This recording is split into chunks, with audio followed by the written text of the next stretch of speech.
What if the path to living a more vibrant and empowered life, full color, wasn't about doing more, but doing things in a way that matters? Welcome to the Full Color Wellness Podcast with Kat and Dr. Cynthia. These are real, unfiltered conversations about our curious journey through ancient wisdom and how it vibes with modern day trends. We're here to explore a version of health that is not one size fits all, but personal and beautifully human. Are you ready to say yes? Let's dive in. Welcome back to episode 3 of season 3. Yes, I do enjoy saying that. 3 happens to be my favorite number. So I'm going to start our episode with my favorite way, which is by asking you a question. Why are you listening? I'm serious. I mean, obviously we love that you're listening, but my guess is on some level, your reason for listening is because you're looking for something to be different. You have this desire for a difference to occur, some kind of transformation. Am I right? We're here today to help you explore exactly what it is you might be looking to be different. And we're going to do that by having a conversation with the person that is the most important relationship in your life. I brought them here today. It's true. They're in the studio. It's you. I'm serious. She's not talking about me. No, I'm not talking about Cynthia. I'm talking about you, the listener. Today, we're going to talk about the relationship that you have with yourself and how exploring that can help you connect with what it is that you're desiring. Cynthia, how can we start the conversation? I think the place to start the conversation is on a solid footing where we're all talking about the same thing with identity. Okay. What is identity? It's how we think about ourselves, how we're perceived by other people, and it's formed through relationships with people and with our environment. So it's unique to each person, obviously, because all those things are going to be unique. That's what we're talking about here, your identity. It sounds like it's not just something that is a culmination of your preferences. Not at all. It can be formed through subconscious things. It's not a conscious. Okay. So it's like your own internal bias. Is that part of your identity? I'm not sure what you mean by that.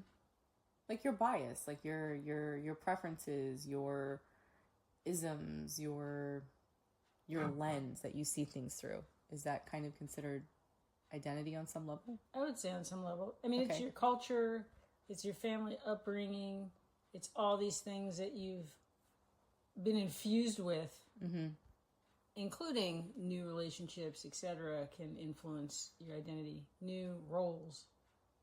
Okay, that's helpful. And I'm sure people have heard, you can't teach an old dog new tricks. A tiger can't change its stripes. Those are almost 2 of my least favorite sayings. They're very old sayings. I'm dating myself a bit. I don't think anybody really says that anymore. But I'm here to convince you that that's bullshit. 100%. It's completely outdated thinking.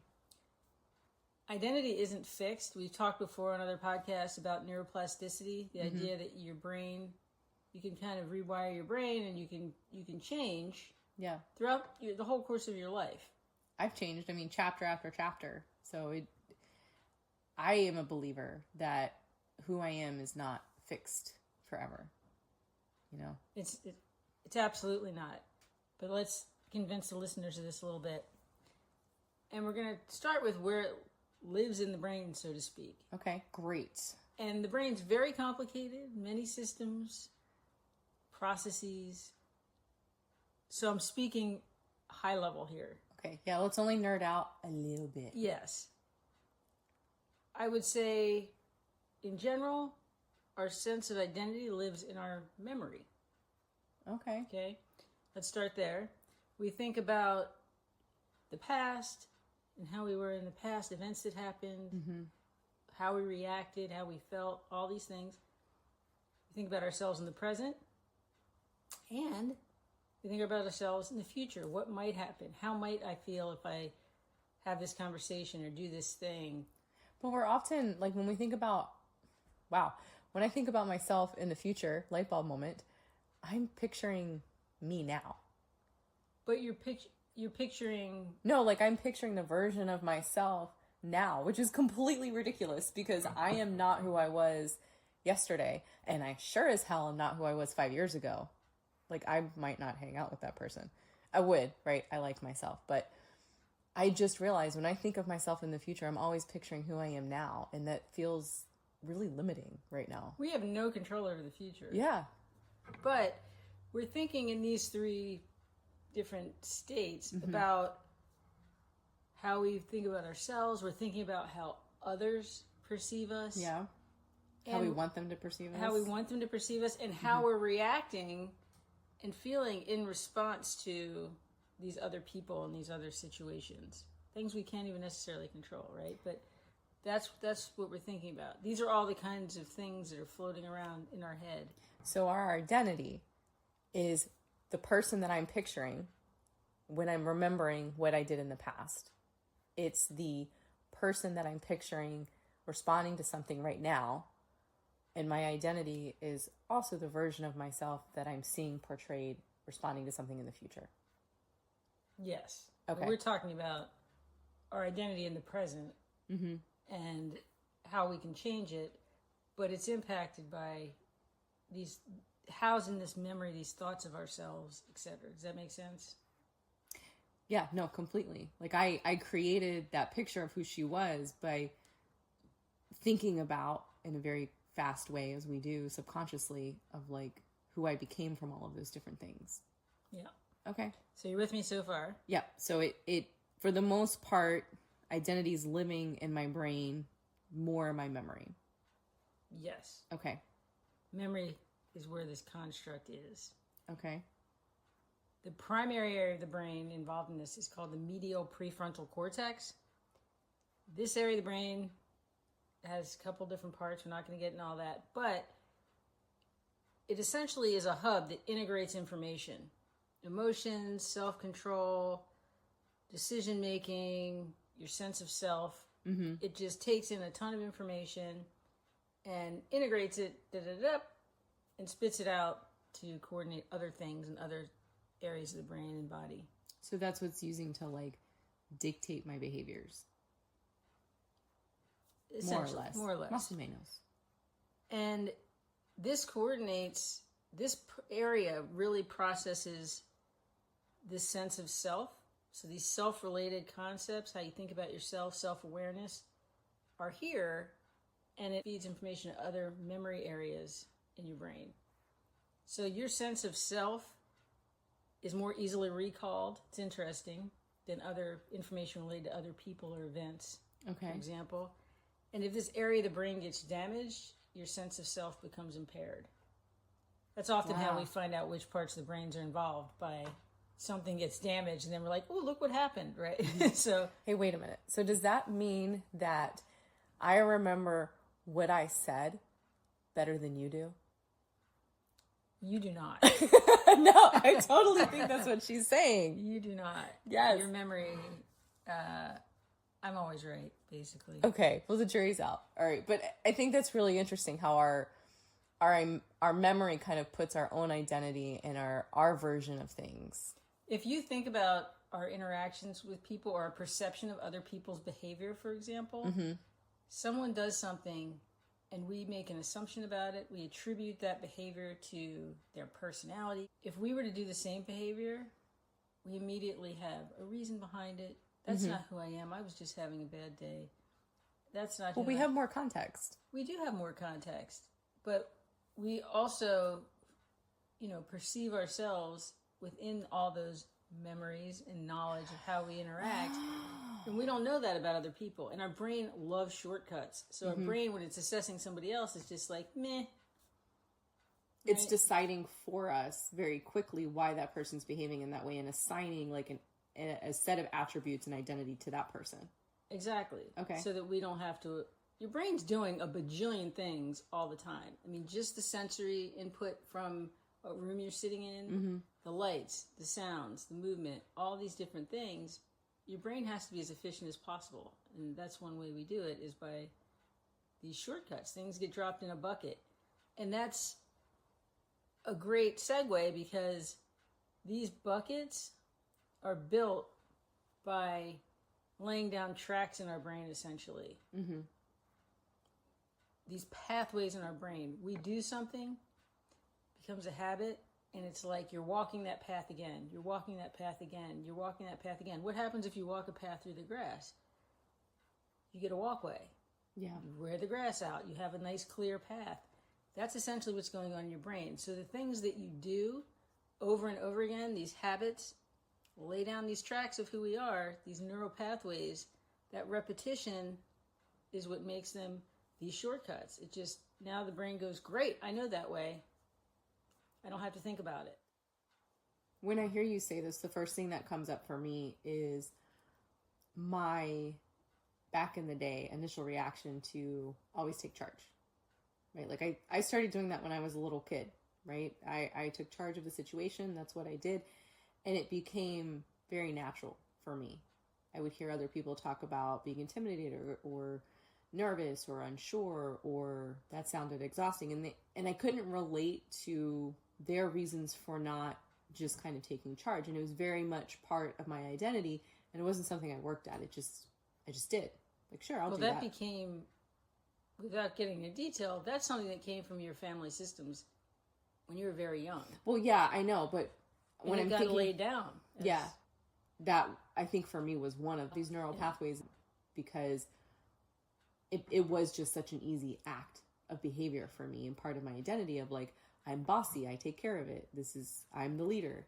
And it probably, I'm sure it served you well, because we do things that serve us well, and then sometimes they don't serve us anymore. Yeah. And we continue to do them because the tracks are laid down, or because we have a habit, or we identify with it. Well, I was burning out. And so, audience, we talk about, you want something to be different. I wanted something to be different in that way, in that regard. So I don't mean to interrupt. No, that's great conversation about it. We lay down these pathways. They're the tracks of who we are. It's uncomfortable to change, but it's biologically possible. It's possible to change. The reason it's uncomfortable, I think, is our brains are really hardwired to go towards what's familiar, what's safe, and to resist change. Think about for a second, I would challenge you to do this. Go to bed, sleep on the opposite side of the bed from where you usually sleep. It feels weird. It's uncomfortable. Yeah. Get in the shower and reverse wash your body. I've actually tried that, because someone once told me that you wash your body and dry off your body in the same order. I was like, no, I don't. Yeah, you do. And it was really weird to intentionally try to do something different. But now I actually have changed both versions, because I wanted them to be more efficient. But the way you change them is to be aware. So we say this related to so many things we're talking about in this podcast. Awareness needs to come first. Yeah. You have to think and pause. You got to stop this process and say, why am I doing this? Where did this come from? Where did you learn to be take charge, that take charge person? How did this come about? And then think about, I want to lay down a new track. I want to do something different. I want to get into something that I can repeat and repeat until it lays down something new. And that's essentially what happens. You have to think about it, believe in it, work at it, repeat it. I mean, when I think of my own process with the taking charge part of it, there's an element of me that enjoys it, and I didn't want it to completely go away and no longer be part of my identity, because I like to help people, and sometimes you need to lead a project to do that. But it was burning me out, and that's what I wanted to change. At the time, thankfully, I was in my process of studying the Qigong, and there's a lot of meditation required as you're going through, these first couple of years of training. And it forced me to shut up.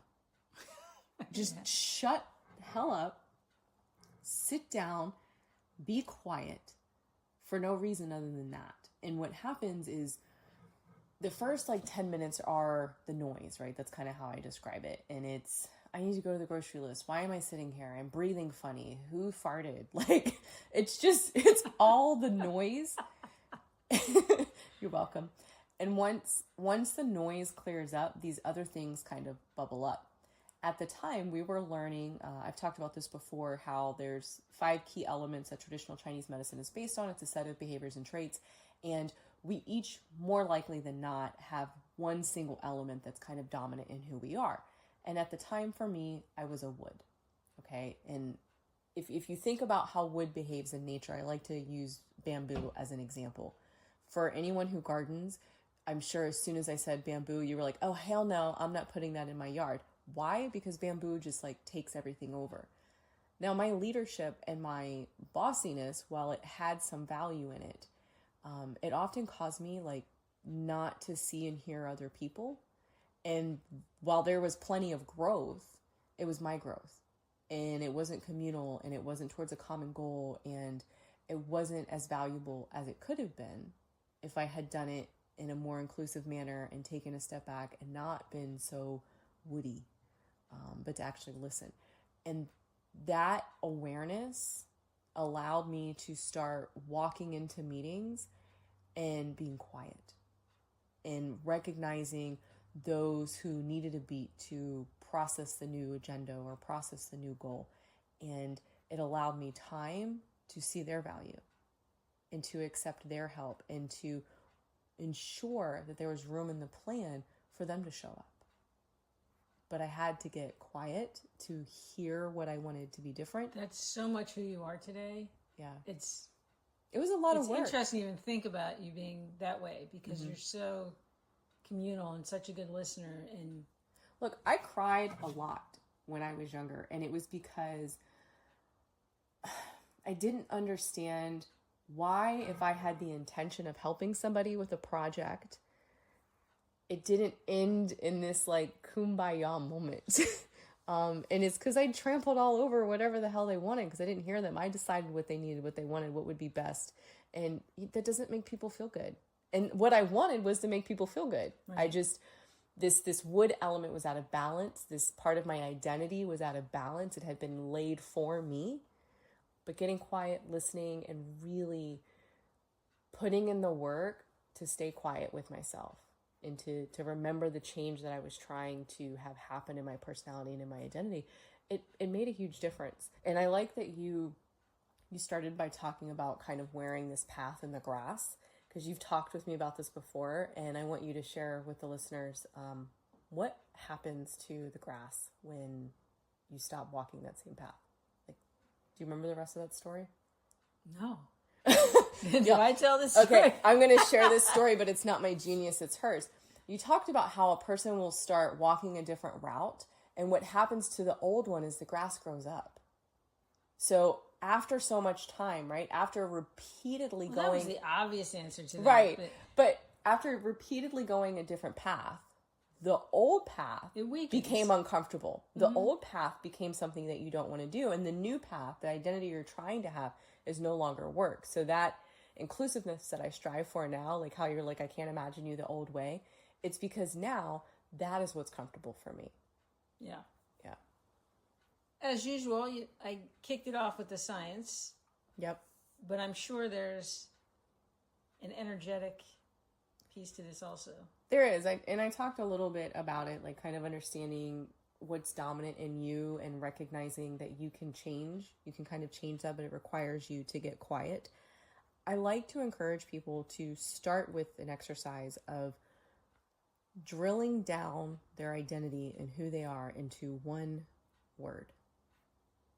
Okay? And people, I promise you it's a positive word, right?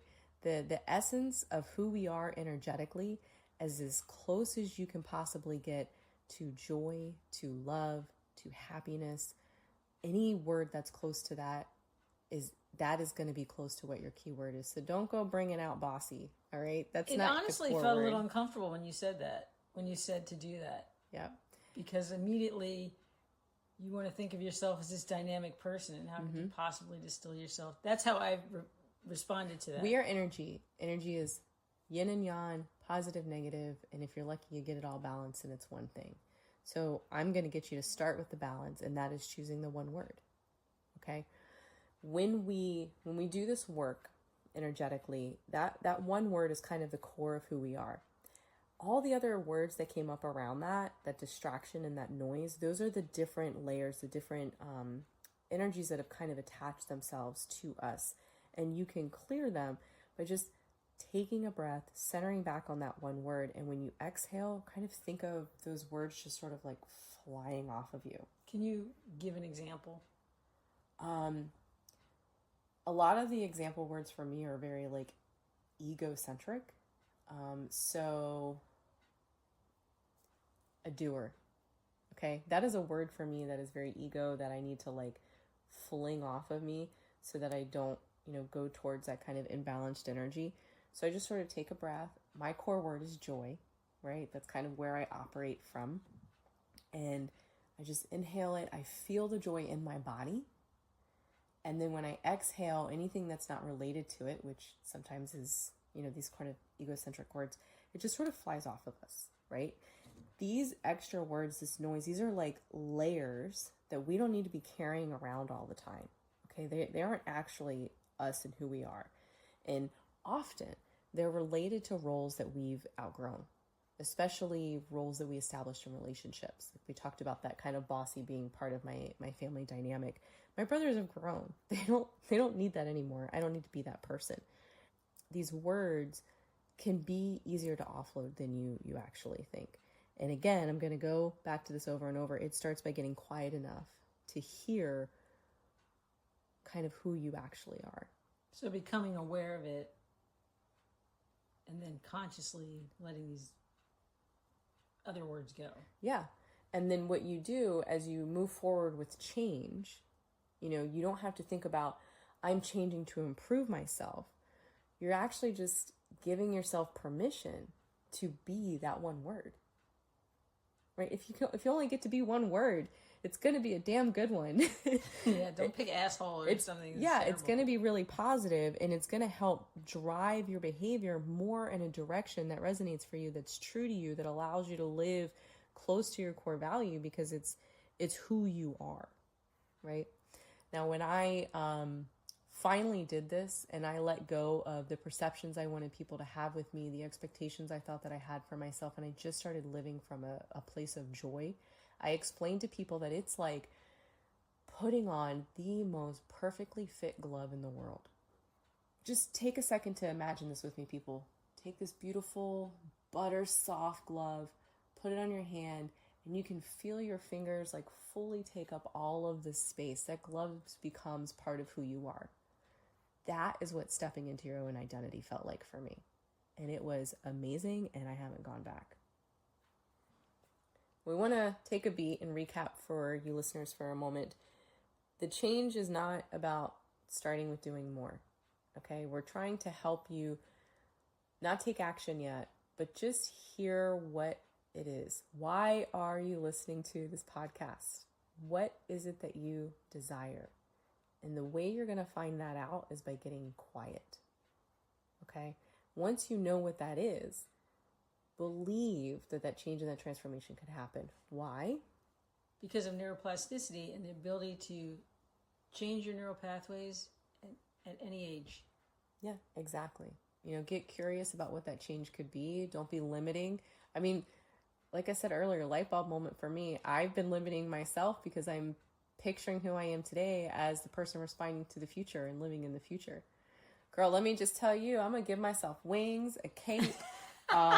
What else do I want? I would like $10 million. From now on, when I picture myself in the future, right? The manifesting version, the trying to picture the path I want to keep traveling down, I'm going to stop picturing the version of myself now. Picture who you want to be. Yeah, exactly. I think I need to lean into that. So speaking of light bulb moments, I kind of came across this epiphany a few years ago, and it was this idea of dating myself. I started like literally having candlelit dinners. I made exactly what I wanted. I put on nice relaxing music. I had a candle burning just to kind of set the mood. And I gave myself time. And I made myself feel valuable. I took myself to concerts.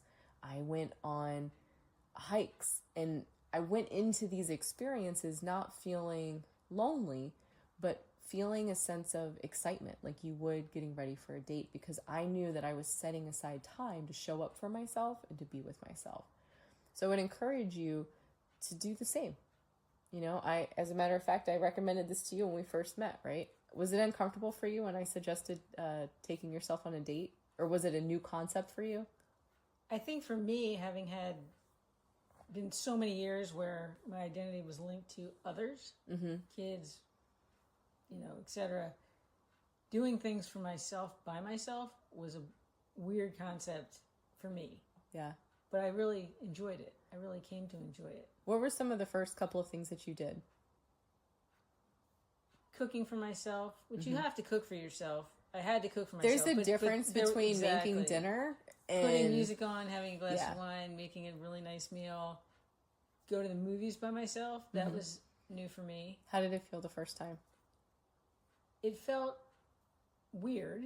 Did you like it, though? I did like it. I did like it. Sometimes I did it weird is more nice. Times. Actually, one of the things I started doing was going to Texas Roadhouse and sitting at the bar and having a meal and a beer and just hanging out. And I started just talking to the people who were sitting next to me. Yeah. And I met some really cool people and had some really good interactions.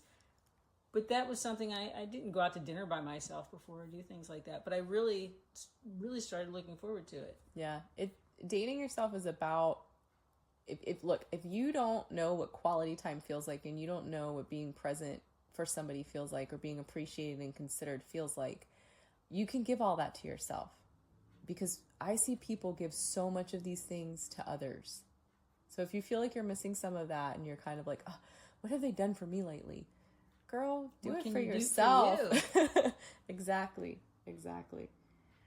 So good luck with dating yourself. Good luck with the getting quiet, with figuring out what it is that you desire, with answering the question we started the episode with. Why are you listening? We're going to be back next week. You're going to get your 5-minute challenge. It's going to be related to this. So buckle up and get ready. It's going to be about kind of inviting curiosity in this space, not creating pressure for you. So we hope that you enjoy it. Dr. Cynthia, any last words? Okay.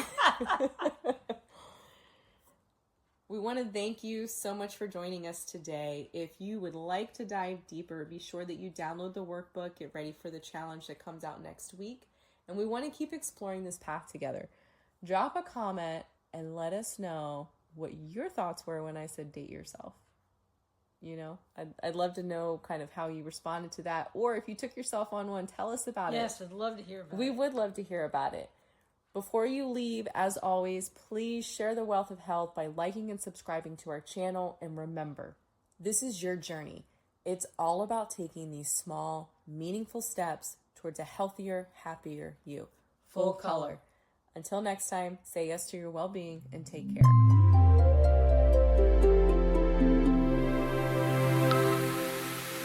The content of this podcast is for educational and informational purposes only and is not intended as medical advice. Please consult a licensed healthcare provider before beginning any new health practice. Do not ignore or delay seeking medical advice because of something shared in this episode. If you're experiencing a medical emergency, call 911 or visit your nearest emergency room. Listening does not create a practitioner-client relationship. Yes to Holistic Health makes no guarantees regarding outcomes based on the information provided. Copyright notice, Yes to Holistic Health, all rights reserved. This content may be shared for nonprofit educational purposes with credit to Yes to Holistic Health. No commercial use without written permission.